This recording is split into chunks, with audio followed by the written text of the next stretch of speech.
Nope. Good morning, everybody. Welcome to the April 20th, 2023 Planning Board regular meeting here in Sunset Beach Town Hall Council Chambers. If seeing we have a quorum, the meeting will come to order. If you could join me in the Pledge of Allegiance.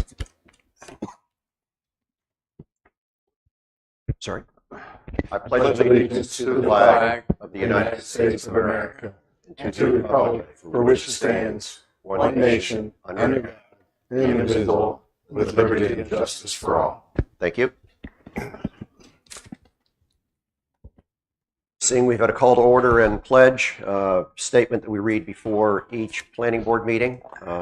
Does any member of the planning board have a conflict of interest or the appearance of a conflict of interest with regard to any item on the agenda?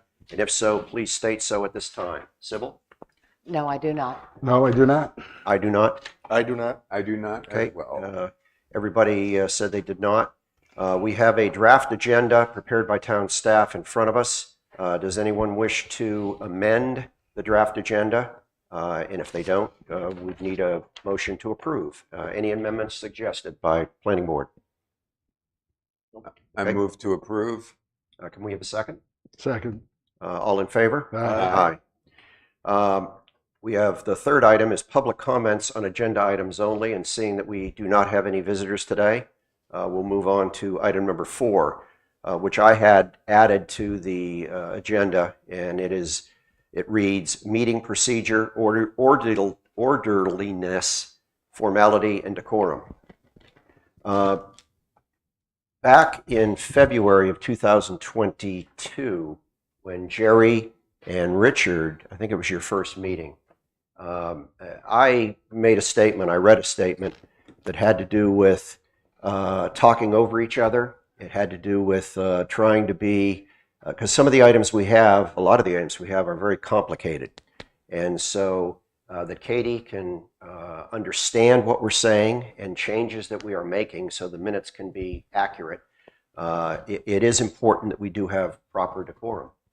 At our last planning board meeting, because it was just Richard, Ron, and myself, but we had an applicant up here, and when I went back and I listened to the YouTube, I viewed the YouTube, I could see that we were all three talking over the applicant. And by that I mean the applicant had an opportunity to properly present their case, but we were, and I'm sure the applicant was nervous. I've stood at that podium before, and there's a certain amount of nerves that go through when you're trying to present something. And we're firing questions at them, which we needed to have answers to. And even more important, I think we were talking over each other. We were interrupting each other. And what I had read back in February was that we really need orderly communications during our planning board meetings, that it's key to the citizens that are watching on YouTube too, because some of them may not understand the topic as well as we do. We've researched it, and so there's a lot of things that appear very straightforward to us. But some of these topics are pretty complex. I would just submit to the planning board members that we not talk over each other. I will try to do a better job, and if I see somebody that wants to insert a comment for continuity of that thought, have them signal me, have them raise their hand, and we can interrupt, or when the person is finished, call on you next so that you don't miss that thought and that continuity. But I would just like to have your cooperation in that, and knowing that I am one of the planning board members that also needs to comply. As one item before we, well, the next item is our UDO update. And today we resume our update process with our new article number 5, which is flood damage prevention.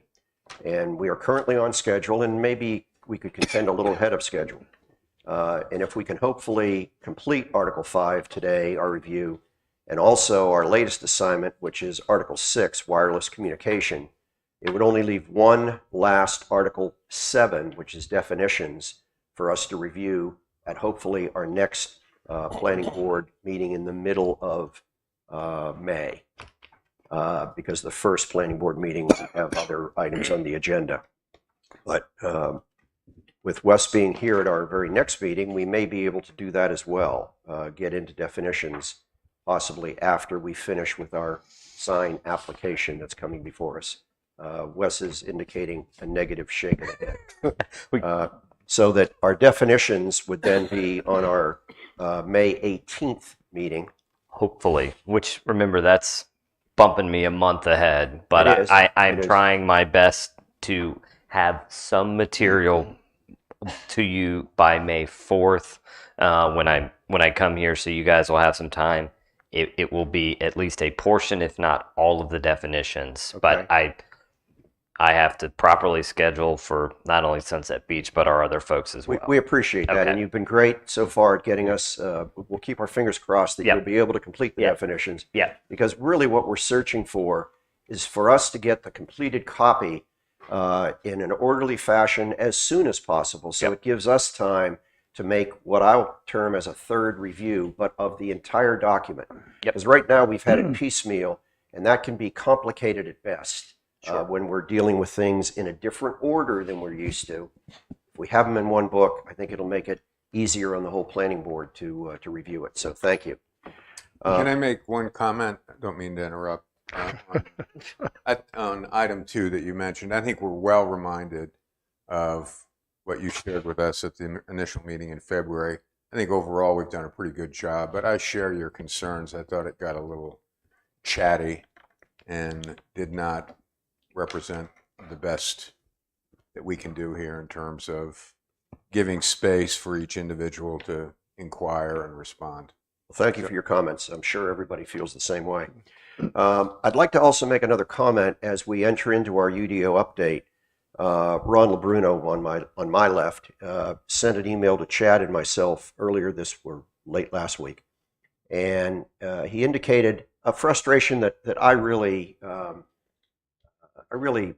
feel as well. And I'll read what Ron wrote in his, if I could, in his email to Chad and myself. I have concluded that I do not have sufficient knowledge or expertise in this highly technical and legal area for me to make any reasonable, informed comment. And this was regard to our new Article 5 flood damage prevention ordinance. What I try to do whenever possible is if I read something in, let's say, flood damage that has something to do with our stormwater management group or permitting process, I try to go to Chad and then to the department heads to ask that question. I know that's not always possible. It certainly isn't always possible for me either. But I know there's a lot of topics that we deal with here. We are basically volunteers, citizen volunteers up here. So I don't think we can be expected to know everything.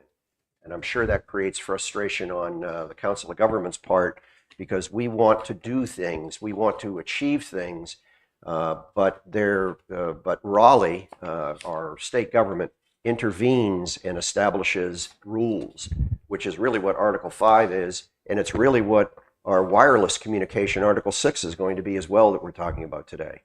So I'm here to ask questions as we proceed through, but I share your frustration. Thanks for bringing it to the. Yeah, I just didn't feel, after reading the thing a couple of times, it's like, I don't, any comment I make is probably going to be off base or wrong or not legal. So it's like,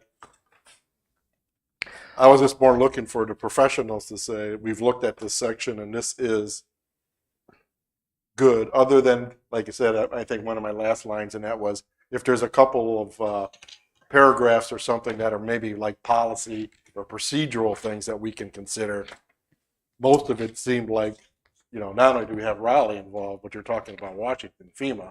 That's Yes. correct. So And that's a bigger stick than the other one. Yes. So, true. so that was my point, is I just didn't feel like I was going to be Well able to said. offer any. Well said. Well, I think too we have to remember that in the discussion here, we're also bringing to the attention of our citizens both the necessity and the capability of what a planning board does. So I don't think it's too out of line to ask a dumb question occasionally and be informed that Please. this is why this is. That's the question I get a lot in the community is, well, why is this? And To have that on the public record, I think is helpful. I'd like to, but thank you, Richard, as well. I'd like to start off by asking a question, if I could, from the chair. Well, I have two questions. One is, who is our floodplain administrator? And I assume it's you, Chad, our planning director. And we also, I also appreciate the fact that the majority of this, or at least the rules that apply to various plots of property within our town, are governed by the 2018 flood insurance maps. And are you nodding your head yes? Okay, okay. And what I'd like to start the meeting off with is to have Chad give us, in a couple of minutes, just a basic understanding of how those flood maps were generated, or who generated those flood maps. And then they provided them to the town. And now when somebody wants to build a house on a certain piece of property, there's certain requirements that come into play.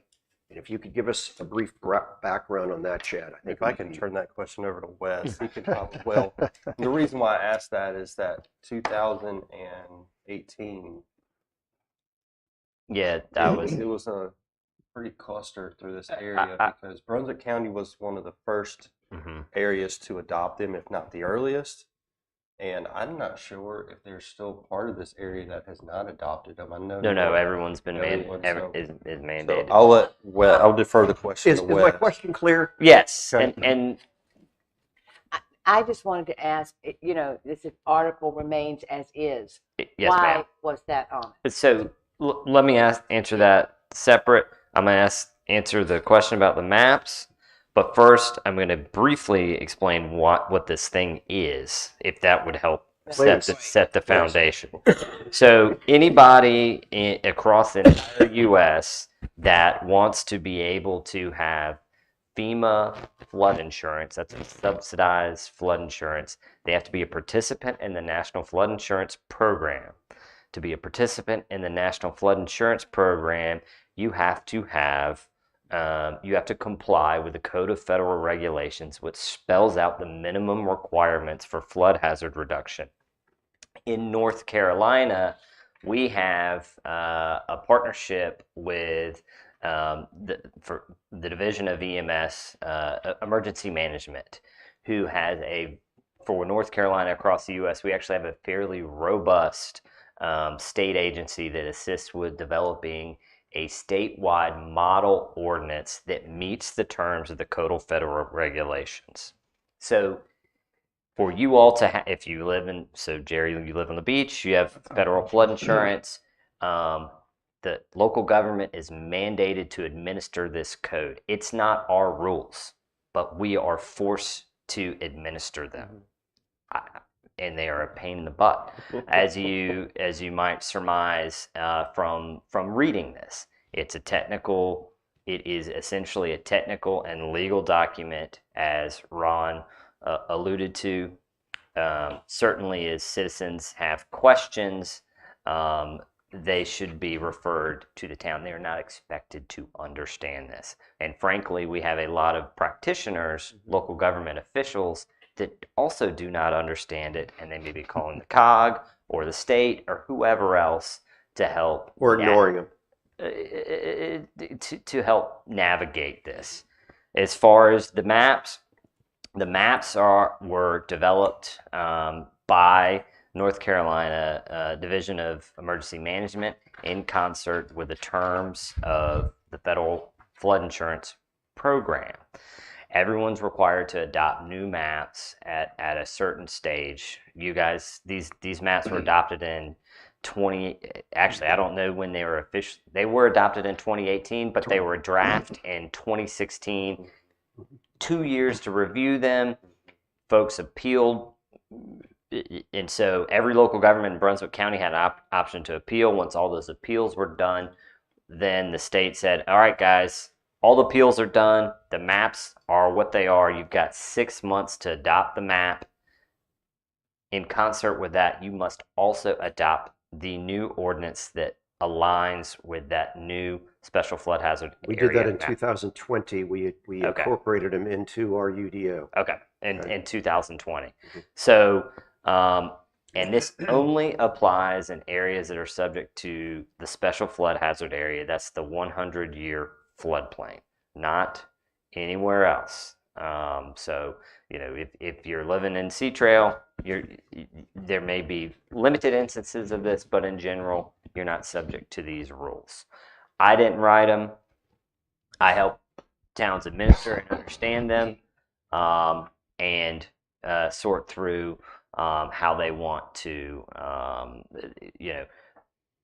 what level of compliance they want to be. They have to be compliant with the Code of Federal Regulations and National Flood Insurance Program, but you can have more restrictive standards. That's where things come into play, like freeboard. Freeboard is the requirement for the first level of living area above base flood elevation, a whole host of things.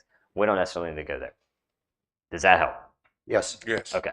Yes. Can I ask a Yes, question? sir. These, I mean, obviously floodplains are a natural phenomenon and they change. Mhm. So what I'm hearing is, in terms of the actual survey of the land, of the topography, that was done in 2016. I believe that's the case, but And that might have taken 2016, 2017. So Yeah. we're now, is there a cycle where they will come back and say, okay, every 10 years we're going to redo this map, generally, and then the whole process just starts all over? that's correct. Okay. Yeah. So, for example, in Pender County, they're going through adopting their new maps now. The local governments haven't been given the go ahead yet to adopt the ordinance and the map, but So we're in thi- the waiting stage. So this survey is done county by county? That's correct. Okay.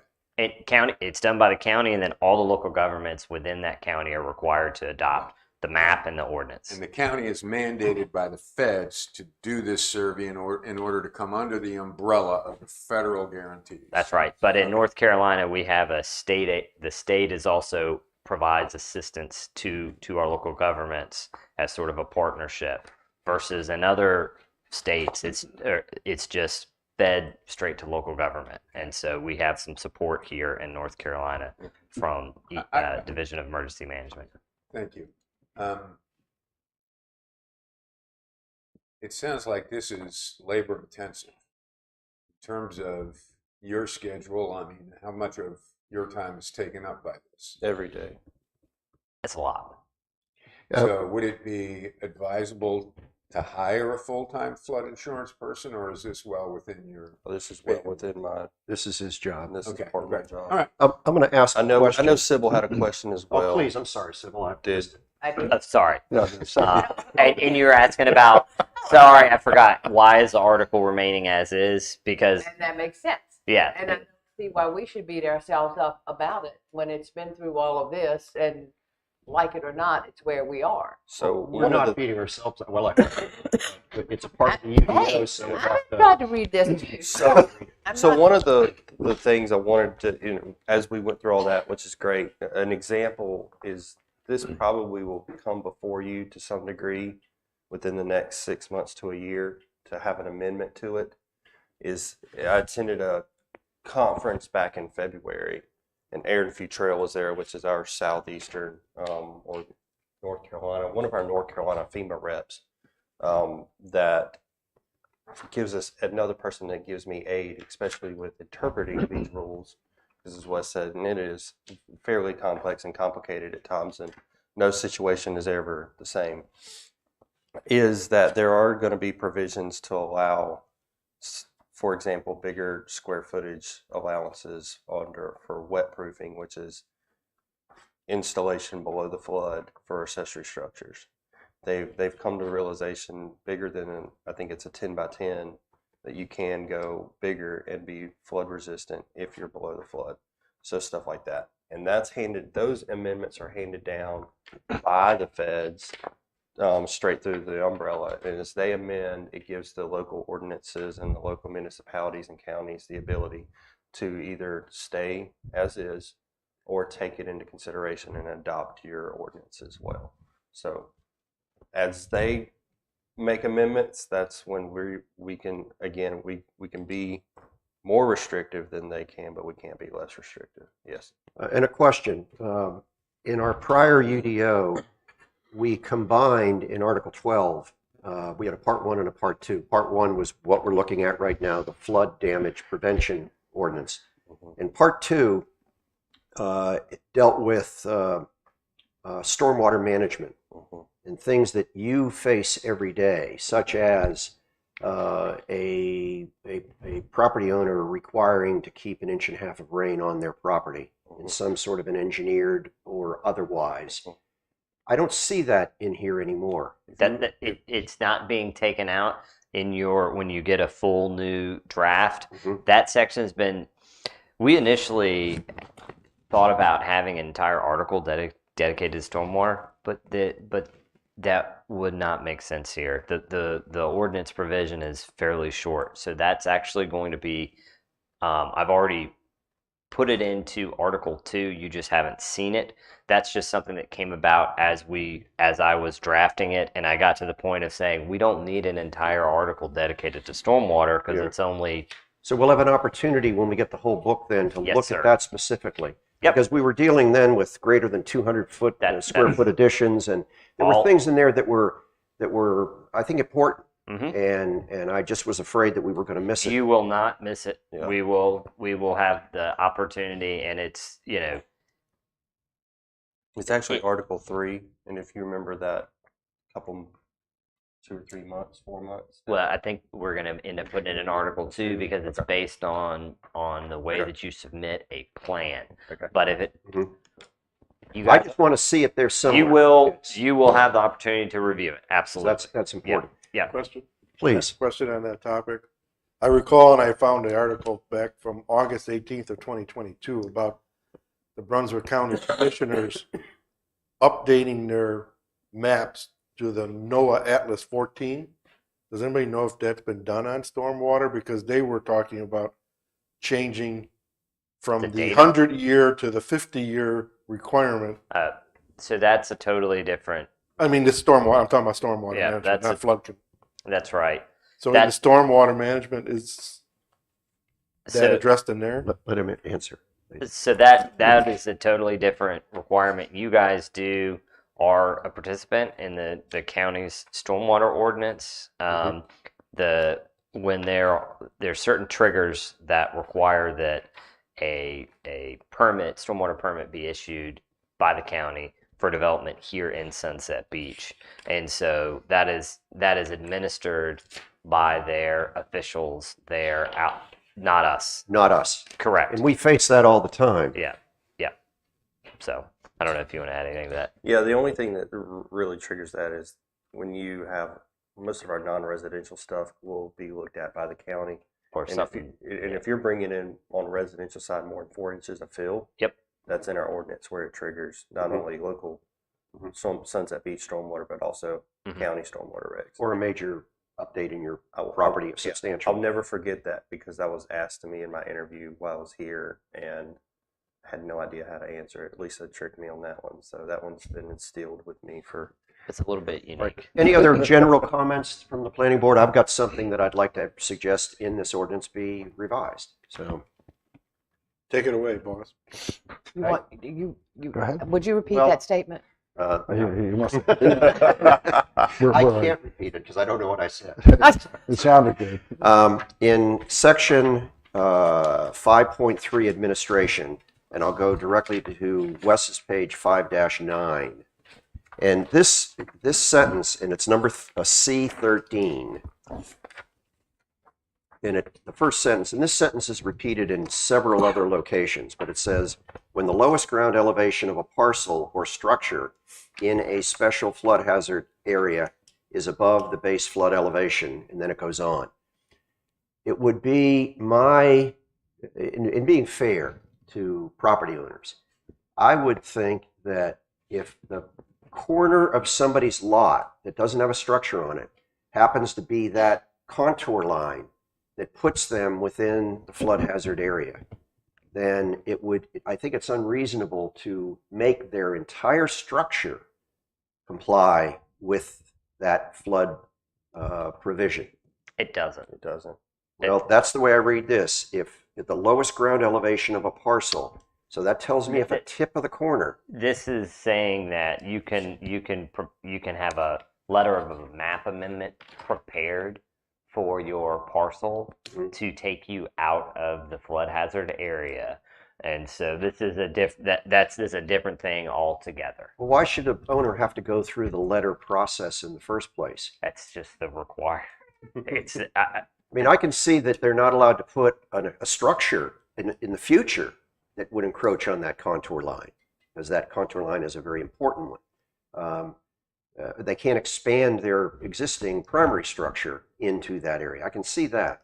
so this provision is just advising that in the event, essentially, there's been a map error on mapping.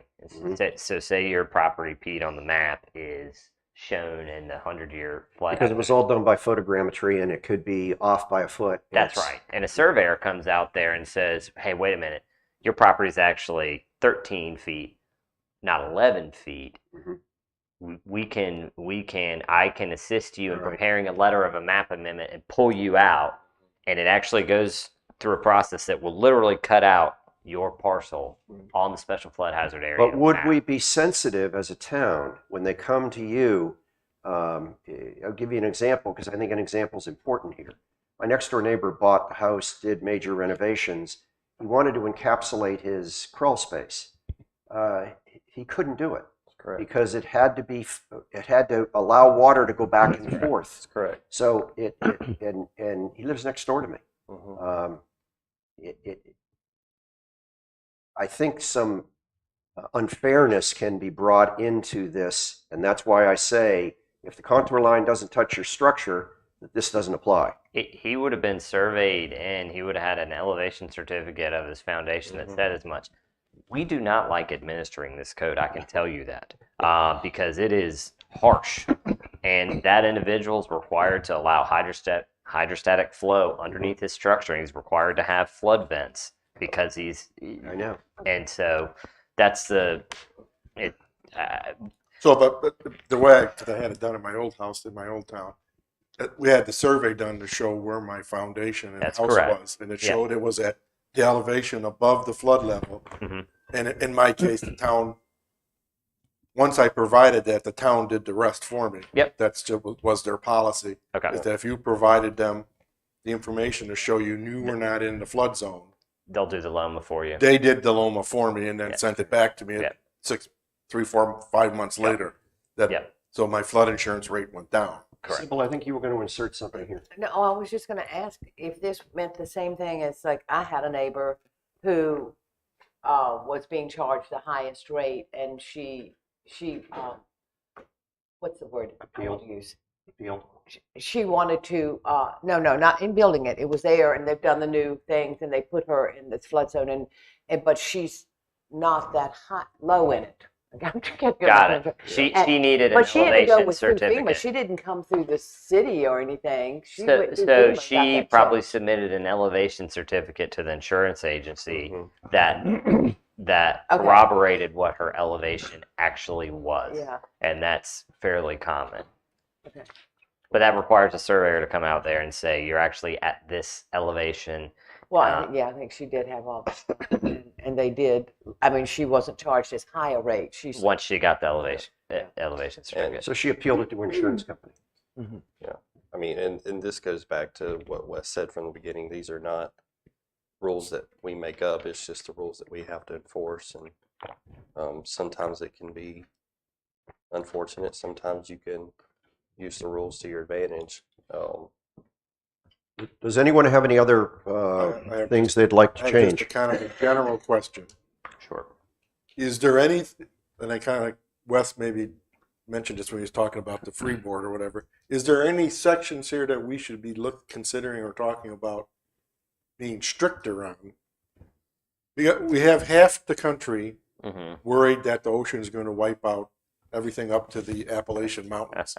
Okay? So, Appalachian. sorry, you're right. I'm a Midwesterner. We pronounce that wrong. But anyway, so we have that concern. Yeah. So is there any, I kind of infer from your talk, there's some places we're allowed to go stricter. It just seems unwise, but the climate change agenda that we allow some building in what's considered flood areas that would appear to be getting, that people think are going to get much worse. So is there any little paragraphs or something here where it says the federal rule says you can do this, but we could say, well, you need to do a little more that we should be considering? So, and that's a great question. I will just say that that conversation happened in pretty great detail when this ordinance was adopted in 2020. When this was adopted, and this is, that's fairly recent, right?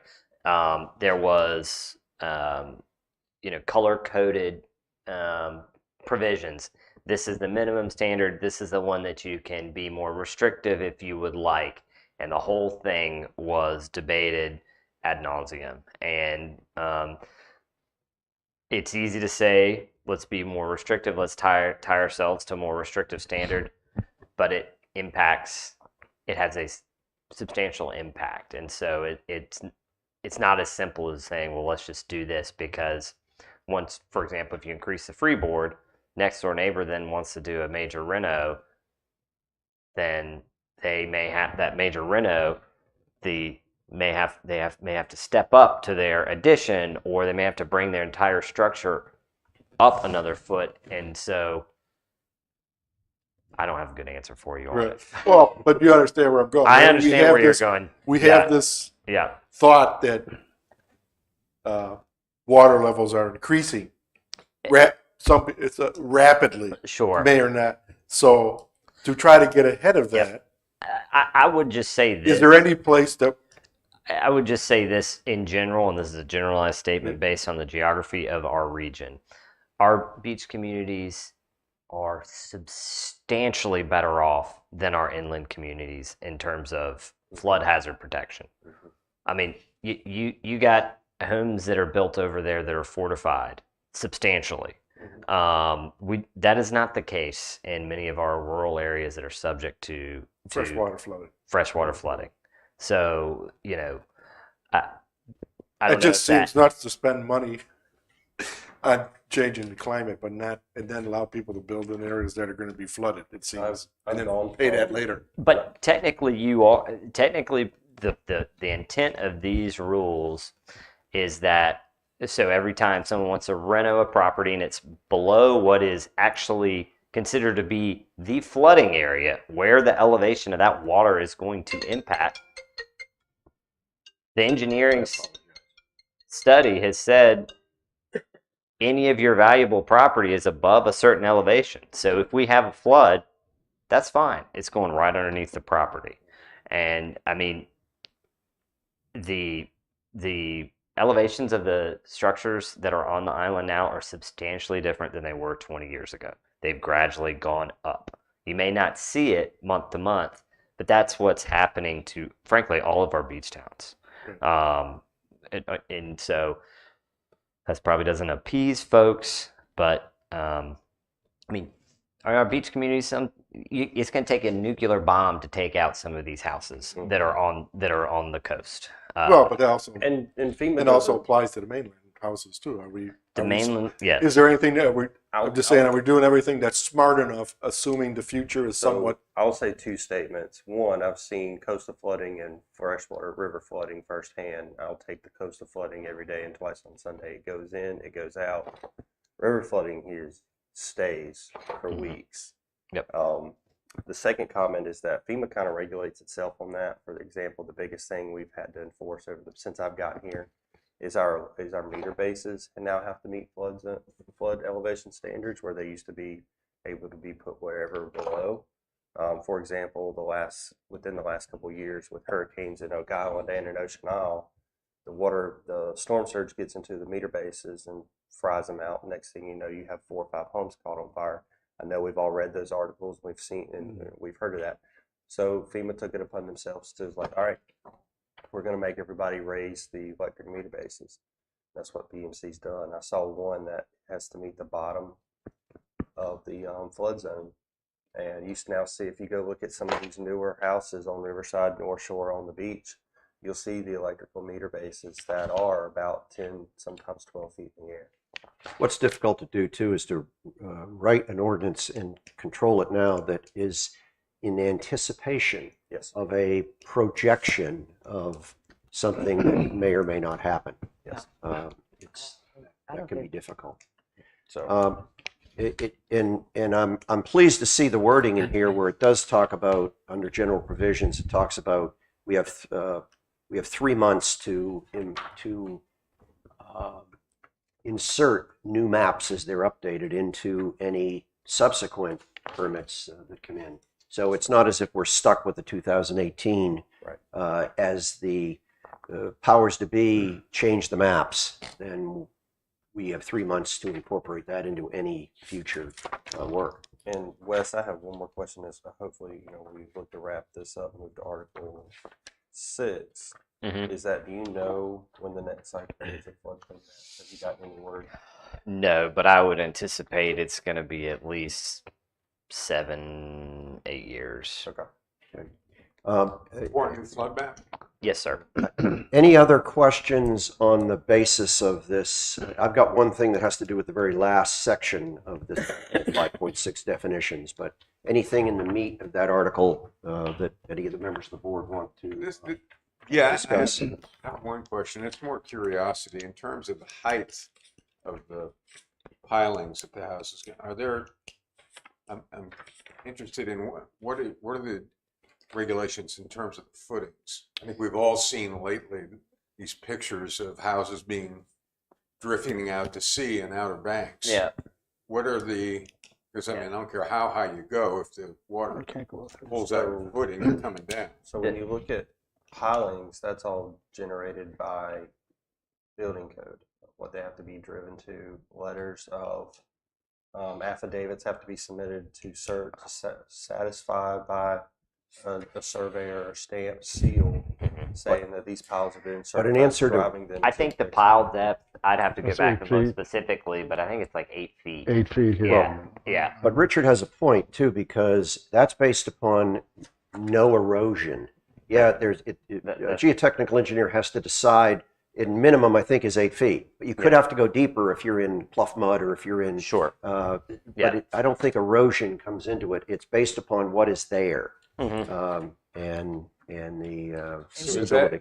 We Sorry, go can't ahead. guess at what it might be or what it could be. And- We have to and- go from where we are. That's right. I mean, just remember there's interwoven rules and procedures. So you have flood damage prevention ordinance, but you also have camera regulations that say that you got to be, when you build, you got to be 60 feet past the first line of stable natural vegetation. And the point of that is if that line moves further inward, for example, Oak Island is dealing with this in a major way right now. Substantial number of lots along their oceanfront right now, folks cannot build on it because there is actually no vegetation. And so that is a mechanism to align with the climate change concern, for example. When those properties in the Outer Banks, if someone wanted to build one next to them, they could not do so because there is no stable line of natural vegetation there. That property just happened to be one of the last ones that was standing. Obviously, that's a very different environment than here. So, but it may not seem as though, but there's a number of things in play to help prevent that type of scenario. So what I'm hearing is that in terms of the erosion capacity, that is not governed or regulated by Flood. FEMA, North Carolina flood. So that's something we have some. Well, the state with Division of Coastal Management, by virtue of what I'm alluding to, the first stable line of natural vegetation, because when you have erosion, it takes away that dune vegetation, right? protection. And it pushes you further. Then that means that your structures are going to go further back from the ocean. Does that make sense? Yeah. Yes. And it's I didn't want to go. Yeah, and so I didn't want to go there. But yeah, it's actually 60 times the rate of erosion on that particular segment of shoreline, and so could be, for example, 120 feet. and if the structure is a certain amount of size, then it if it's over 5,000 square feet, then there's a further multiplier to move it even further back, so we don't have large structures that are eroding into the ocean. Okay, great. Answered? Very helpful. In Thanks, definitions, I was a little, as part of the various articles that you've been preparing for us and we've been digesting, there's been little segments of definitions that have been appropriate for that particular section. Similarly, this Article 5 has Section 5.6. This is the first time that it's been delineated. Well, maybe not first time, but are these same definitions going to be repeated in the definition section? No, and that's a major snafu in your current ordinance. Your flood specific definitions are in your overarching appendices. Yes. And that creates major issues. I don't want to say major, but it creates issues with administration of the ordinance because there are things that are specific to flood that should not be specific to zoning or Something subdivision. else. And that's why they've been folded in here. You're going to have the same instance with wireless as well. Things that need to be specific to only wireless so that they're not taken out of context for another matter. Okay. But that's a great question, Mr. Chair. Because we seem to be dealing in these definitions with two zones that have to do with coastal influences, if you will. We have a coastal zone A, which I've always referred to as AE. AE, yep. And now they're talking about it in definition as coastal A zone, CAZ. So, All of that means the same thing, doesn't it? No, not necessarily. Yeah. Okay. So you have AE and VE zones, Well, I know. I hadn't talked about VE yet. and then you have zones that are the coastal A zones, or the zones within the Limois. That's a new one. It's a new one. Okay. And you're talking about pain in the tail ordinances that make stuff even more painful to deal with. The Gotcha. Limois was established for that reason, in my opinion, but that's being funny. The Limois line is a limited wave action line. So more areas that are identified as to have more wave action than others. The areas that we have that are not on the island, which is kind of interesting, but they're along Shoreline Drive East, Shoreline Drive West, Yes. and along Lakeshore Drive around the Twin Lakes area. Yes. They've been identified as our coastal A zone areas. So you might be in an AE zone, but if you're in that Limois area, inside that line, even though you're in AE, you have to build to VE standards. Yeah. Okay. All right. So it's a coastal. Is that explained somewhere? Coastal A zone? I don't know if it's in here, but I know it's been instilled in my brain. Just learning nuances of the rules. Well, but it would be coastal, hard for you to enforce it if it isn't in here. It's enforced. Yeah. If you're in that zone, it's enforced, and it should be in here somewhere. So you're correct. You have A zones. Yeah, the Limois has a definition. Yeah. So you have A zones, you have V zones, and then you have coastal A zones, which make A zones more strenuous if you're located. Okay. That sounds, I think we overcomplicated that, but I guess that's the way it is. We're required. I know it is. It doesn't make any sense. We have the definition of manufactured homes in this flood section, Article 5, rather. Something is either a manufactured home or it ain't. And I just wondered why we're repeating another definition. This is their definition specifically, and this comes from the coastal model and filters up to Code of Federal Regulations. Okay. But that's a good question. Well, I questioned it before when we were dealing with the definition of manufactured home. When it has to do it, it has to exceed 40 feet in length and 8 foot in width. If it's 39 foot long and 7'6" wide, it's still a manufactured home. So the town can have a more liberal definition of manufactured home that we put in our general definitions article. But for the purposes of flood damage, we got to use their definition. Okay. I mean, it's transported on its own chassis, and that's what I look at a trailer as being a mobile home. We have, under recreational vehicles, we also talk about, for the purpose of this ordinance, tiny home houses da da da da da. I think we really need a definition for a tiny home if we're going to reference it. And I don't know what the definition would be, but there's got to be one out there. Sure. And I say that only because our most recent event at the park showed a tiny home brought in for veterans. So it's something that jumped into my purview or my head. And there may be, to your point, just so you know, there may be a couple of these that are repeated, but it will be only the generalized ones. And Okay. So, yeah. Anybody have anything else on Article 5? Flood damage prevention. I do not. If we can move on to a great article, Article 6, wireless communication. If this is a new article.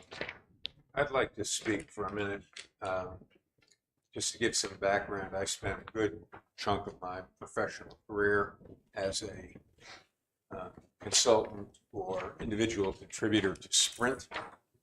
And in that capacity, while I was never on the technical side of wireless communications, but more on the marketing side, I have some real concerns that I think publicly there is not yet an awareness. 70% of households in the United States are wireless only. In 2018, 25% of households 75 years and above, 25% were wireless only. In 2022, that number increased to 60%, which means the vast majority of our neighbors no longer have a landline phone. And that may seem innocent enough. Mobile phones were great. They had so much dimension to our lives.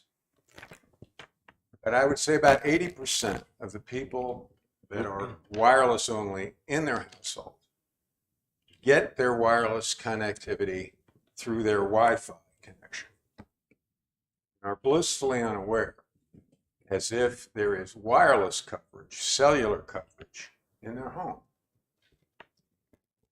The issue becomes, in a state of public emergency, when power goes down, their connectivity across Wi-Fi disappears. And you're going to have a significant majority of people in this area, because the coverage in Sunset Beach is not good. There are many places where T-Mobile has no coverage, Verizon has no coverage. That situation creates a sense of public emergency. And unfortunately, the tone of this Article 6 in terms of wireless platforms has almost kind of a NIMBY approach. Not in my backyard. I don't want to see it. I don't want to be bothered by it. And unfortunately, the elderly person that may need emergency care in a power outage is going to discover to their horror that their cellular phone is a brick. And they will be unreachable by emergency services should they be required to be evacuated, or if they're having a health issue, they'll have no way of communicating that to the appropriate resources. So I'd like to see threaded in here. Yes, we want to prevent wireless towers from inundating us and ruining the ambience of this area. But there needs to be some indication that we're also attempting to provide 100% cellular coverage as a public safety issue. I had a meeting about this with Ken, and he's very concerned in terms of, and Pete, you probably know this, in terms of a power outage, first responders and police are covered. They have special units that provide cellular coverage to them that are portable. So they will not lose coverage in case of a catastrophic loss of power. But that's not the case for the public. And I think there are places in here as we go through it, we need to kind of address that. And the first is in this purposes and legislative intent. Yes, I think a lot of it is very good, but somewhere in that purpose and legislative intent, in the same way that we outlined the purpose and intent of the flood issues, should be an indication that, yes, in concert with all these rules to make sure that these towers do not impede on us publicly, there needs to be an awareness and an initiative to make sure that the carriers, the tower builders, the consumers have cellular access when they need it most. All right, thank you.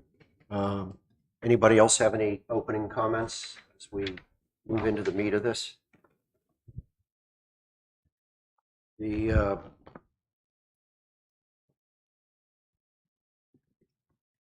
I believe that some of your concerns are addressed in the purpose and legislative intent, but I would also agree that they're shadowed by protecting the health from radio waves and unsightly towers, and that's more of the thought that is in the purpose and legislative intent.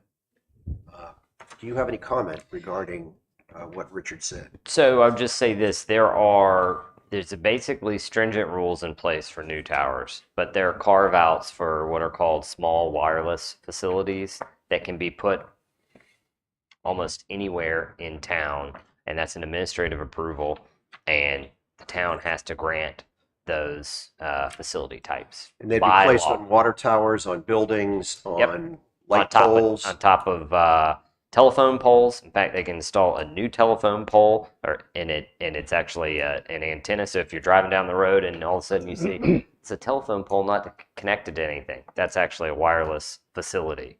That you don't have very many here, but yes, there's provisions for that. So in But general, that provision has to be done through a special use permit. no, it does not. So how would that provision be applied? You would submit to the town, say I want to put in a small wireless facility. Basically it's just going to be a new pole in the right of way of the town, Right. and it's not going to exceed 50 feet. Town has to grant you that. Yeah, and there are provisions for that that Yeah. don't have to go before the Board of Adjustment. That's right. Okay, so I when think you that's say clear the in here. town, is that the UDO administrator? That's correct, and he's bound to approve that. All right. Period. The And other that's area, state law. because I see that provision, and it talks somewhat. Let's see if I can find an example. In order to ensure that okay.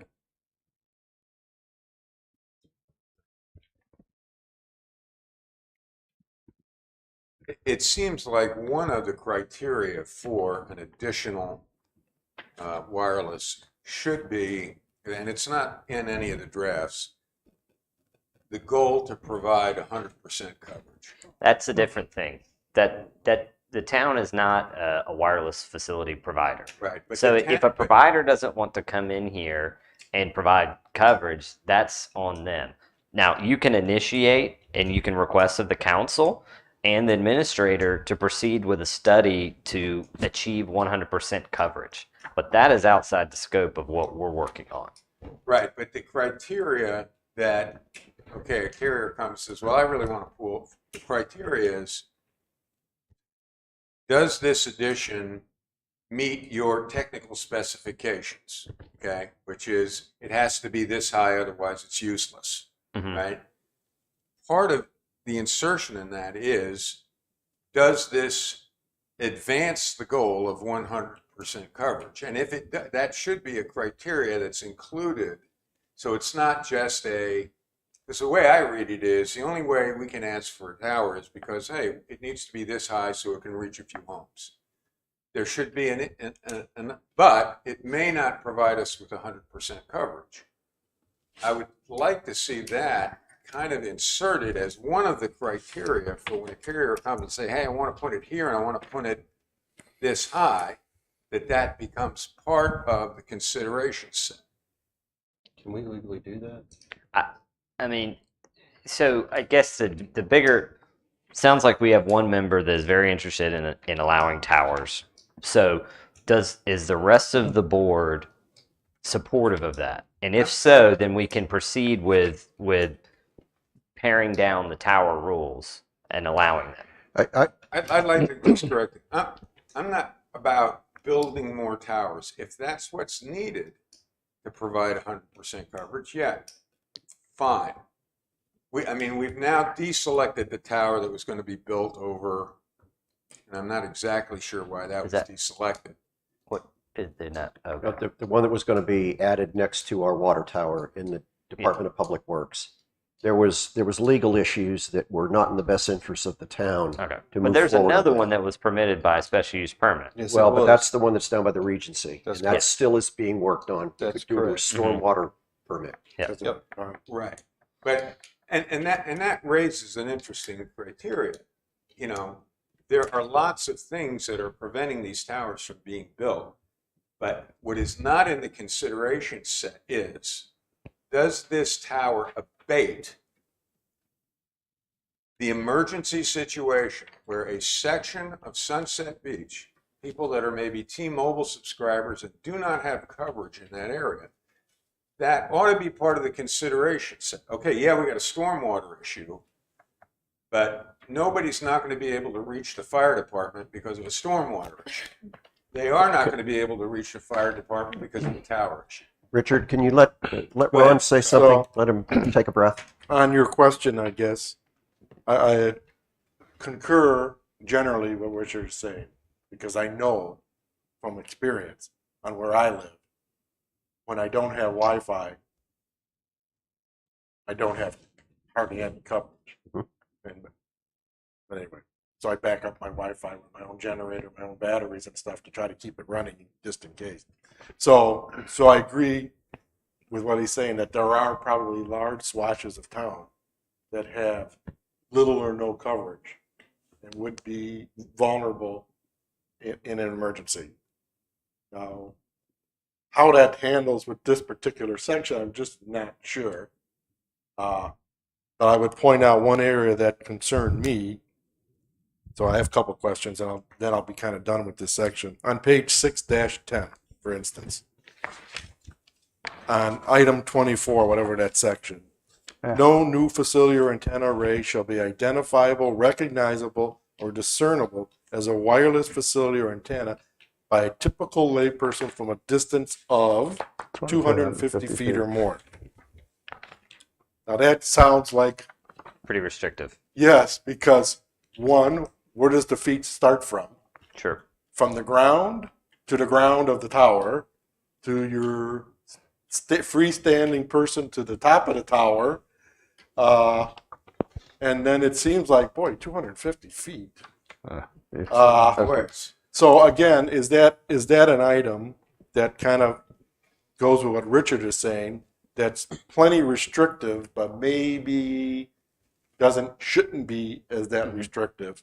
And In other words, for someone to Let comply him with, finish, please. yeah, for go ahead. someone to comply with that seems like anybody could stand up and go, Sure. you know, I can see the tip of that tower from 249 feet away, so you can't build. So in what Richard was saying, maybe that's a paragraph we can talk about or look at Or take out. or Right, take take out. Which is fine. Yeah. And the other question I have is we have some inconsistency in the types of towers.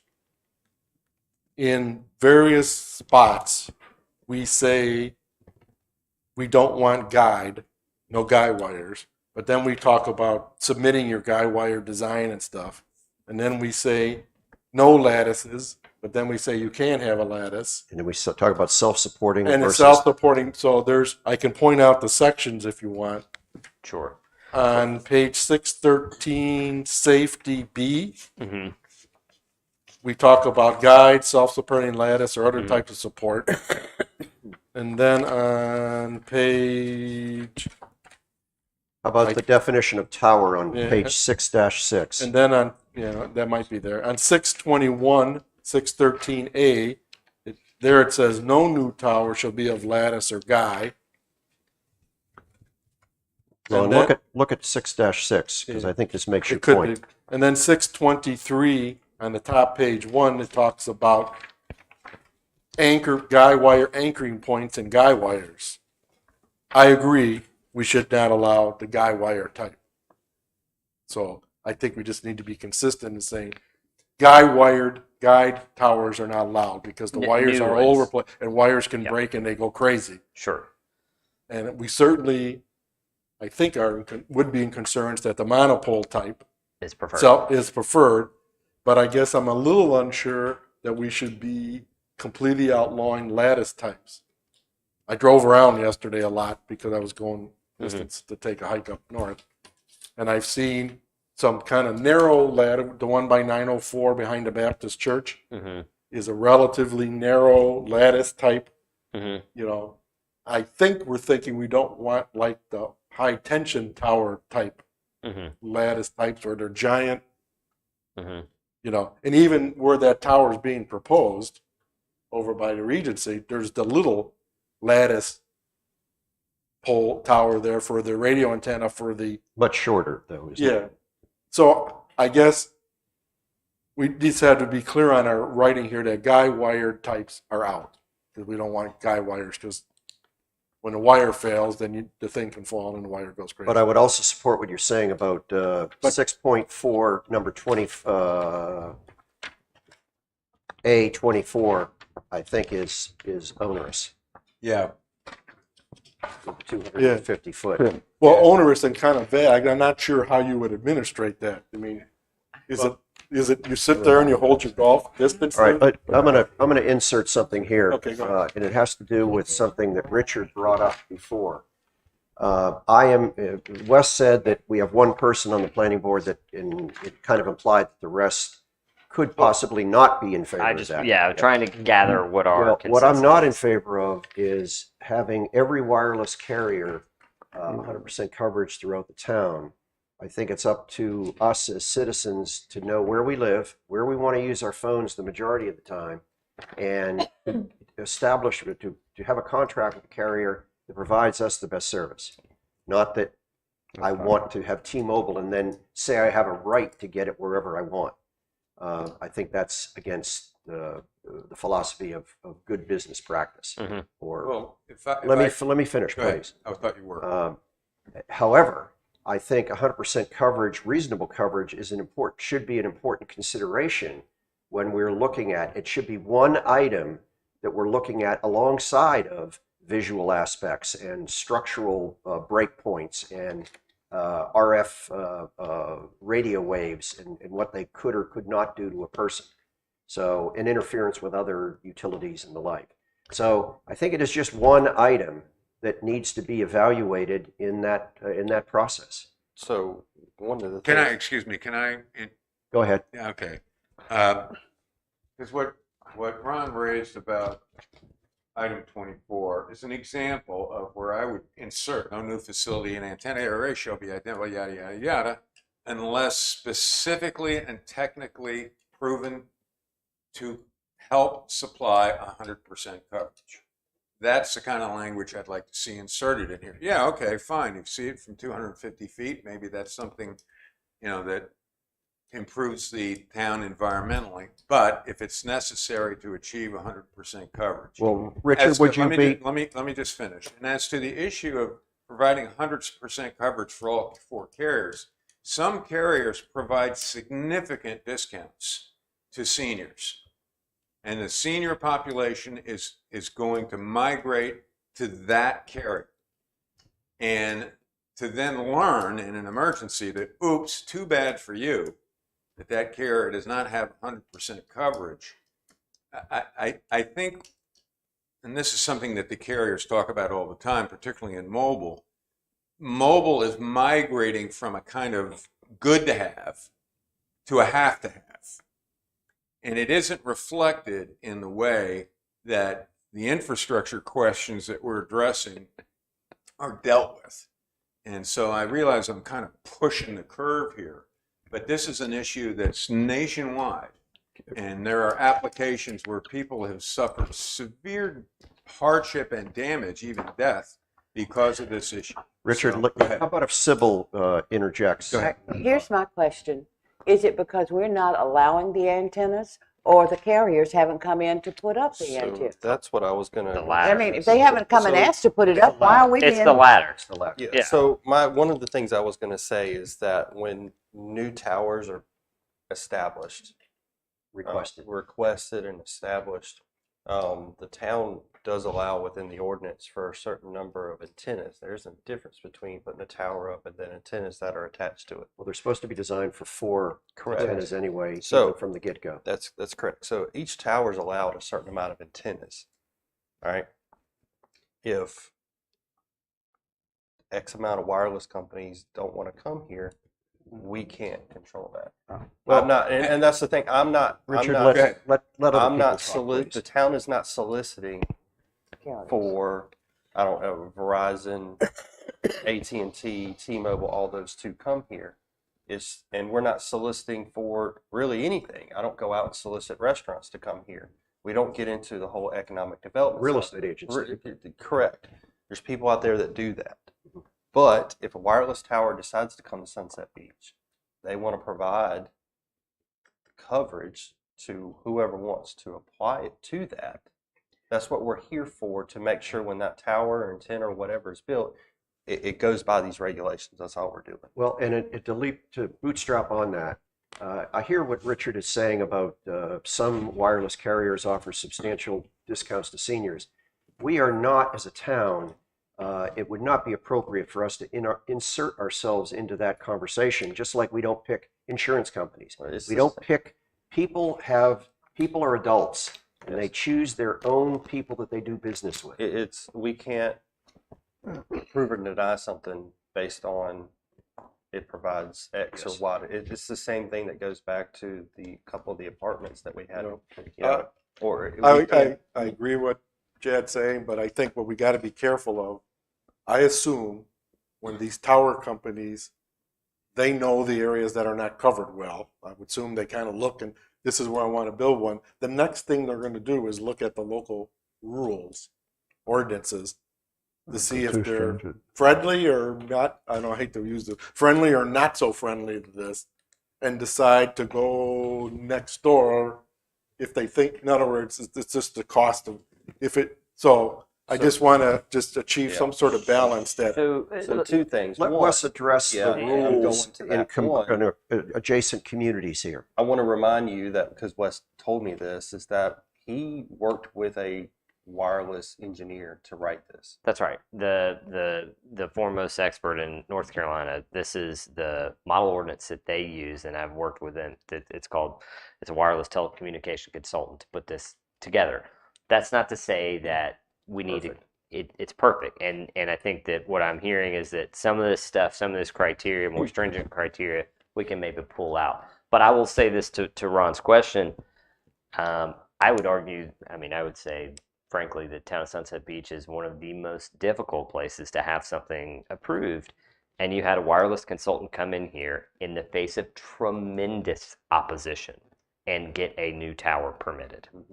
I don't know if you guys were Yes. available for that Yes. meeting, but it was an unpleasant experience Yes. for all involved, not the least of which the board members that had to sit there and approve it in the face of Our their... Board of Adjustment did I think, a great job of dealing with the facts. Yes, exactly. well, unfortunately, yeah.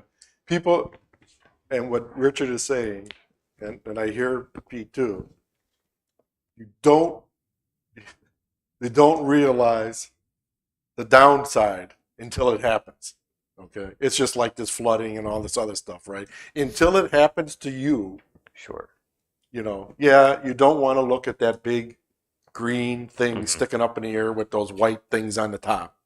But the minute something comes down and the power is out and you got chest pains and you want Pete to come rescue you, and you pick up that phone and there's no bars, then you're like, Jesus, why didn't the town do something?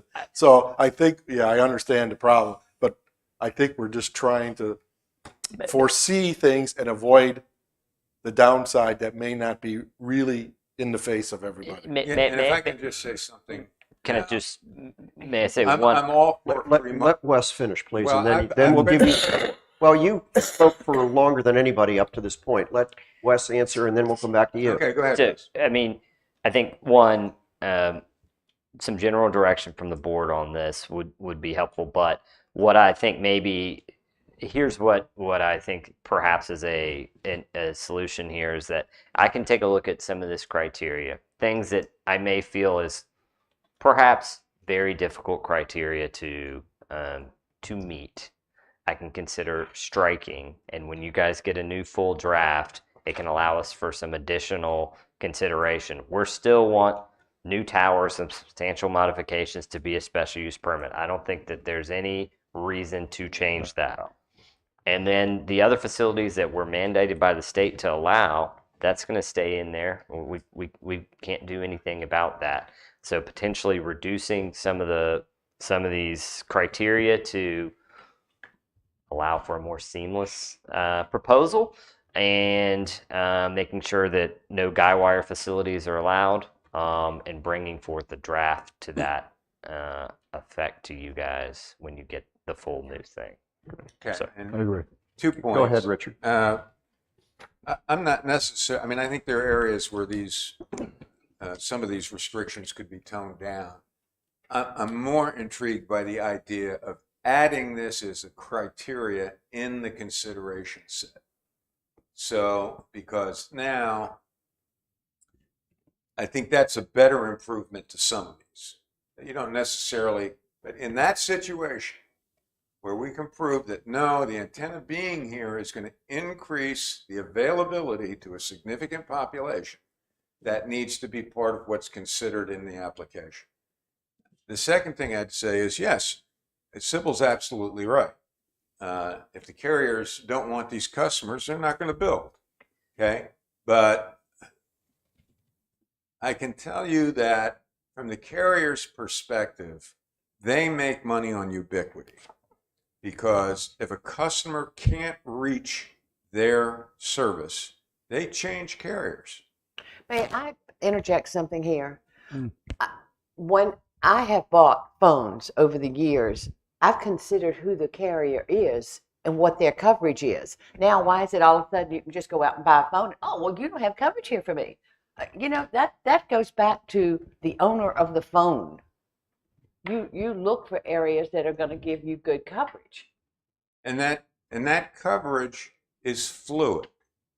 People think that, antennas just work and their coverage extends uniformly all the time. It's not how it works. Mine does. So you may have good coverage for a period of time, and then based on traffic, that coverage actually shrinks. Okay? You're exactly right, and I'll compliment you on, or I'll add to your discussion here. Yeah. As a firefighter, I get an opportunity through AT&T to have a phone that is going to get through better than yours in a disaster, Hey. and it's coded that way. Yeah. So is that fair? You could argue it. So yes, there are going to be times when your coverage goes down. But I don't think that that's what this article is all about. I agree that we should have a caveat at the beginning that talks about the importance of cellular service, not for all carriers, but the importance of cellular service, and some of the things that myself and Ron have brought up that have to do with this 250 foot. We have a balloon test here that I really don't understand. We can take that out. Yeah. There's some things in there, Chad. If I may, I think we have established that one, it's not 100% perfect cell phone tower service in this area. We've also established it's not up to the town to solicit that. Yes. I will Correct. also say that I'll have Wes look into the legality. Can we even force somebody to provide 100% coverage? I don't know if we can. This is set in place to when new towers are presented to the town. These are the guidelines that must have them approved. Or modifications. I will Yes. also say is that if y'all are okay with that in the conversations that we've had, allow Wes to either go back and look at this, and potentially either bring this back to you in May when we will meet again for the second meeting, because I don't know 100% if he's going to have all the definitions correct, or I think he would. or we look at this when you get the full draft. Yeah. It's completely up to Wes, but I think if we have some concerns, but we have to understand that we legally may not be able to force anybody to do 100% I don't coverage. think we can't, Yeah, I don't think we I- want to afford, we just want to make, I think in my mind, maybe a little less than Richard is, make sure that our code and restrictions are not so onerous That it that they prevents. just, if you got X amount of money to invest in capital, you choose the places that are most friendly to your capital. Right. That So I want to make sure we've achieved sort of a balance of good code, but not being onerous. So in my recommendation, since staff is the one that's provided this to you, allow staff more time to go back and look at this. Do you understand our points, though, that we've I made? think I think we Wes can does. we can Like pull the out. lattice some- is an important one. The Yep. no guys is an Yeah. important one. Yep. Moderate, I don't know how we define it, but moderate lattice structures would be allowed, not high tension wire lattices that are 50 foot by 50 foot. It's- I drove around yesterday. I was looking at them all Yeah. to see the differences. I mean, Certainly the other got- thing we have to keep in mind is the availability of land for something like that to go on. You have to be able to, if you're going to do that big cable looking thing, you've got to be able to have the fall zones, the area to do it, and the supported type thing as well. So, Jared, I know you had a question, but I think at this point, I think staff has heard the concerns. I think if Wes is okay with it, I think we need more time instead Well, of it'll just be revised and you'll get it back similar to other ordinances. Mr. Barnes. And I appreciate that. And to be clear, this isn't trying to make the town force the carriers to do this, but rather give them a more open roadway to provide wider service. Yep. Jared, did you have Yeah. Yeah, it would be helpful, Wes, if you could, for us novices, to provide some pictures of what exactly they look like, the ones that are tall, ones that are short, so we could probably. I don't want to. I think those are better- great to show you the difference. I don't want to interject them into No. the code. No, Okay, just, all right. just for And they will discussion. change. Yeah, It's for technology discussion. Oh, Sure. changes. I don't know, on the way to Ocean Isle, going up, it's just, 17. no, it's just on here, going from here to up to Ocean, 179. Focus put in something on the right-hand side there, which looks like communication, What's it look like? small. It's very, very small. Okay, does it look like a telephone pole? No, it's Okay. smaller than that. I don't know what it is, but That's probably a small cell wireless box. Yeah, And okay. so, is it in the right of way? Appear to be Yes, in the right of way on the yes, edge it of the is. So those are one of the facilities that are preempted by state statute. Okay. Have to allow it. Period. So So this is the ones that, that's my guess. yeah, okay, Without looking at fair it. enough. I will provide a picture of that for the next meeting. Civil? No, that's all. Ron? My one last question is an odd one. I know that the provisions now allow for 4 antennas at a time. Is it possible, Well, they have to be designed Yeah, for 4 designed. antennas at the beginning. is when these towers are built, or say a tower is built, is the town allowed to add things to it, like a tornado siren?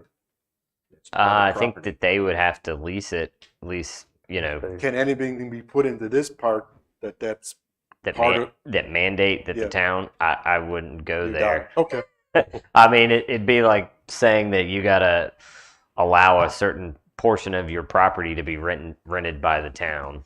Well, this raises a question. Right. That's ahead, it. sorry. That's it. I know I doubted it, but I just thought it'd be a way to, again, mean, it's a me- safety related thing. Perhaps I guess we could. Let me give it some thought. I mean, we could put a criterion there. Consideration shall be given for.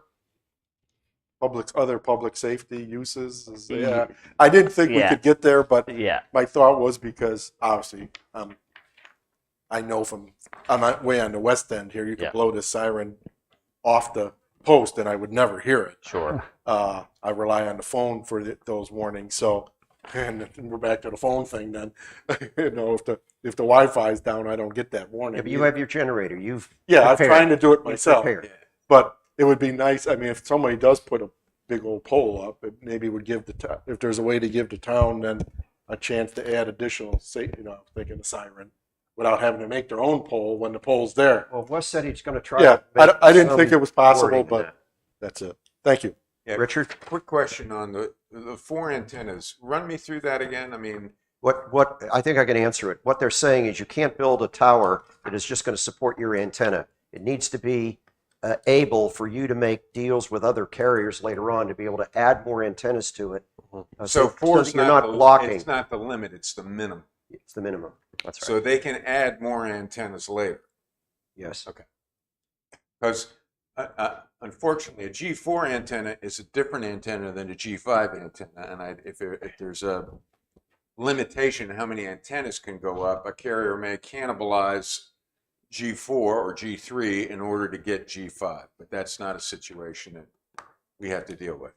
All right. I believe, unless somebody feels differently, that the board is finished with Article 6, wireless communication, for now. Or it is finished with us, friends. For now. Well, some good constructive comments on something that was, well, it's outside of my expertise anyway. So I mean, for the most part, mine as well. That's why I rely on some outside consultants on things all right, like could this. I contend, Chad, do you have any comments before we go to public comments? I have a public comment. I'll be your public comment today. May 4th, I think I mentioned at the last meeting, I know Pete, Ron, and Richard was here, and Jerry, and said, well, I will work to catch you up before I leave to go on vacation on the 3rd or the 4th. We have a text amendment that was tabled at our last meeting, our first one in April. The video is good. It's not a long meeting. I think the section that we're talking about was the second last section of the agenda. And that the tabling will come back to you on the 4th. I've spoke with the applicant. They are providing me with additional language. It is their text amendment. They have paid to initiate it.